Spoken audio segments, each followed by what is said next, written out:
پاټ کې ډي اے کې تیر ورځ په ډزو قتل کړی شوی د میډیکل کالج طالب علم اسمارانی مړی په خپل ابایي کلي لکي مروت کې خاورو ته سپارلی شوی دی. اسمارانی 2 ورځې مخکې په ډزو ملزمانو وویشتې وه. تفصیل د فضل کریم په دې رپورټ کې. زه غریب دی الله یې دای د نوټو دی دا یې ودان دی نوټو ده الله به دا نوټونه په باسي انشاءالله په باسي به او به یې باسي انشاءالله او به یې باسي او به یې باسي انشاءالله هېڅ بد مې نه ورسره هېڅ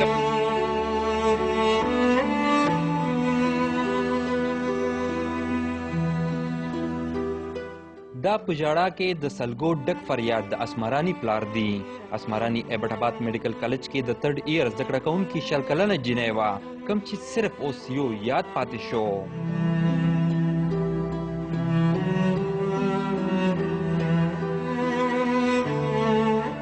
اسمارانی څو ورځې وړاندې میډیکل کالج نه په چوټۍ کوهاټ کې ډي اے کور ته راغلې وه.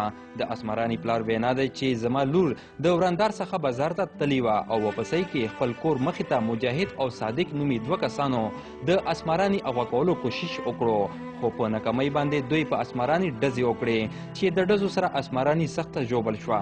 4 غنټې اسمارانی په اسپتال کې د ژوند او مرګ په لار کې پرته وه خو له آخره اسمارانی اسپتال کې ساه ورکړه. نن په سرحد چې ما په کور چې اور لګېدلی تا په کور چې اور لګېدلی ده او ټولو پښتنو په کور چې اور لګېدلی ده دا تا ته زیب درکوي نن دا کیس تا په کور چې اور لګېدلی ده اور به ته څرنګې مړوې.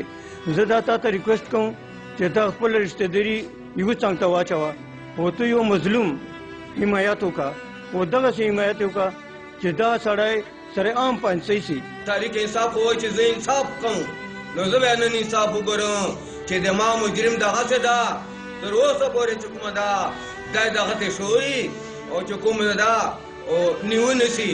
زه د آی جي پي صاحب نه چیف جسټس نه صوبایي وفاقي حکومت نه پرزور اپیل کوم. اسمارانی مړی خپل ابایي کلي لکي مرود کې خاورو ته سپارلی دی. جنازې مونځ کې په سوونو شمېره کې خلکو ګډون کړی و. اسمارانی کرسپیلو وایي چې خدای بخلي ته الله تعالی ښکلي اخلاق ورکړي وو. اسما چې وه هغه یو ډېره زیاته قابله جینۍ وه ډېره زیاته ښه وه ډېره خوش اخلاقه جینۍ وه. دا که ماته خو نشي یاد چې هغې به چېرته کې داسې الفاظ استعمال کړي چې یوه جینۍ به څو خوږ شوې.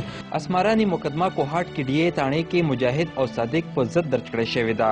یاد شوي دواړه ملزمان د پاکستان تحریک انصاف کوهاټ ضلعي صدر افتاب عالم ورونه دي. پولیس وینا دی چې دواړه ملزمان تر دې دمه پورې فرار دي او ډېر ژر به دوی ګرفتاره کړی شي. خو له بل خوا د اسمارانی پلار وینا دی چې دوی یو غریب تن دی او دوی د صوبایي حکومت نه د انصاف غوښتنه کوي. زه غریب دی الله یې دای د نوټو دی دا یې ودان دی نوټو ده الله به دا نوټونه په باسي.